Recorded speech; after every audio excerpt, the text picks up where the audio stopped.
उसकी आंखों पर पट्टी क्यों बंधी हुई थी? क्या वास्तव में वो कानून अंधा होने का संदेश दे रही थी या उसके पीछे कोई और खास बात थी जो उसकी आंखों पर पट्टियां बंधी हुई थी? और आखिर क्यों उसको बदल दिया गया है? कानून सभी के साथ समान व्यवहार करने के लिए बनाया गया है, जो कि भारतीय संविधान के अनुसार भी अनिवार्य है, जिस पर हम सांप लिपटा हुआ देखते आ रहे थे।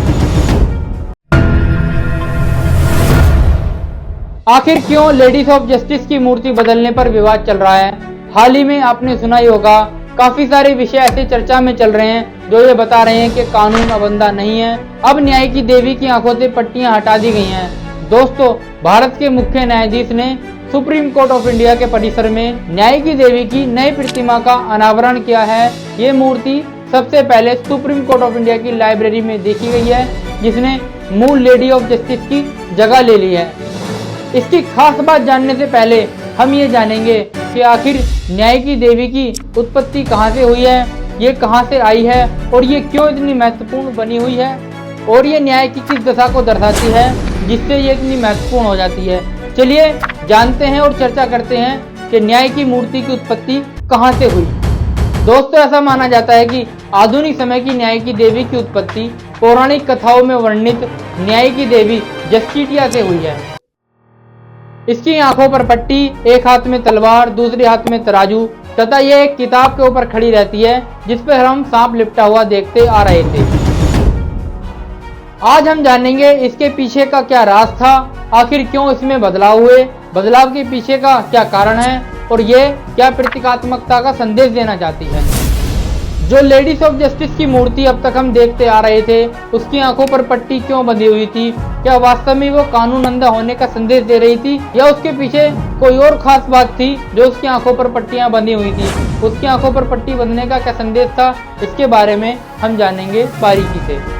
इसी के साथ हम ये जानेंगे कि तलवार किस बात का घोतक था और हाथ में तराजू किस बात की ओर इशारा कर रही थी, और आखिर क्यों उसको बदल दिया गया है, उसके बदलाव के पीछे का कारण क्या है और उस बदलाव के बाद चल रहे विवादों के बारे में हम जानेंगे। यदि आप चैनल पर नए हैं और ऐसी वीडियोस चाहते हैं तो आप चैनल को सब्सक्राइब और बेल आइकन को प्रेस कर दीजिए ताकि आपको ऐसी इंफॉर्मेटिव वीडियोस की नोटिफिकेशन आती रहे। दोस्तों, अगर हम आंखों पर बंधी पट्टी की बात करें तो ये 14वीं शताब्दी में कानूनी संस्थाओं में आंखों का मूंद लेना, उचित न्याय व्यवस्था का न होना और इसी के साथ साथ न्याय व्यवस्था में भ्रष्टता का एक व्यंग का प्रतीक था। लेकिन ये केवल 17वीं और 18वीं शताब्दी तक ही था, लेकिन बाद में इसको निष्पक्षता या पक्षपात का न होने का प्रतीक के रूप में पुनर्विख्यात यानी कि रीएक्सप्लोर किया गया। ये दर्शाता था कि शक्ति और सामाजिक स्थिति की परवाह किए बिना, किसी भी पक्षपात के बिना न्याय का किया जाना चाहिए। वो किसी भी भावना संवेदना का मोहताज नहीं था, वो केवल सबूत को देखता था। इसके अलावा आपके पास कितना धन, शक्ति या आप कितने शक्तिशाली थे, आपकी सामाजिक स्थिति क्या थी, ये सब वो नहीं देखता था।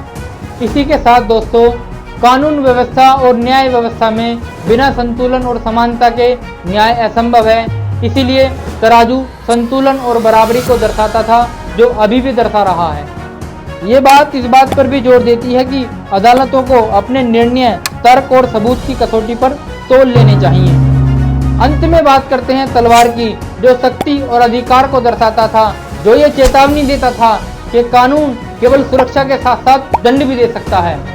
लेकिन दोस्तों, न्याय का वास्तविक स्वरूप सुधारात्मक है, न कि केवल दंडात्मक। इसीलिए दोस्तों, न्यायाधीशों के हाथ में भी हथौड़ा होता है, जो कि सुधारात्मकता का ही प्रतीक है।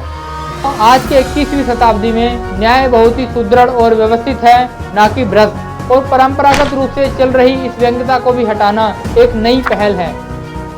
न्याय की मूर्ति साफ संदेश दे रही है कि अब कानून अंधा नहीं है, अब कानून संविधान के अनुसार चलेगा। न्याय की मूर्ति की ये नई छवि इस बात को भी दर्शाती है कि वर्तमान समय में कानून सभी के साथ समान व्यवहार करने के लिए बनाया गया है, जो कि भारतीय संविधान के अनुसार भी अनिवार्य है। और ये इस बात को भी रेखांकित करती है कि केवल दंड की धमकी के बजाय संविधान की शक्ति को न्याय देने का मार्गदर्शन होना चाहिए।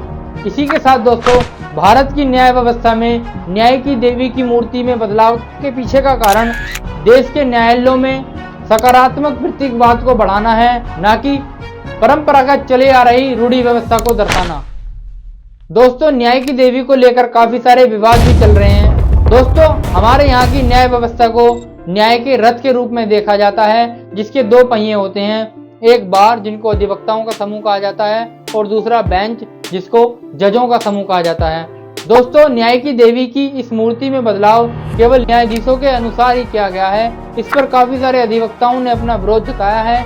उनको भी इसके बदलाव करते समय उनका मत लेना चाहिए था, इसलिए काफी वरिष्ठ अधिवक्ताओं ने इसका विरोध भी जताया है। दोस्तों, आप कमेंट बॉक्स में बताइए आपकी इसको लेकर क्या राय है। इसी के साथ कमेंट में आप ये भी बताइए कि न्याय की देवी की इस नई मूर्ति में आपको सबसे अच्छी बात क्या लगी और किस बात को लेकर आप अपना विरोध जताना चाहते हैं, आप कमेंट बॉक्स में बता सकते हैं। इसी के साथ दोस्तों, इस बार न्याय की देवी को सफेद रंग में दिखाया है, जो कि भारतीय वेशभूषा में है।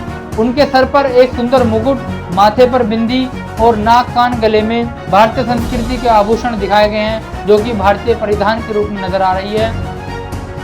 ऐसे ही महत्वपूर्ण वीडियोस मैं आपके लिए लाता रहूंगा। तब तक के लिए नमस्कार दोस्तों।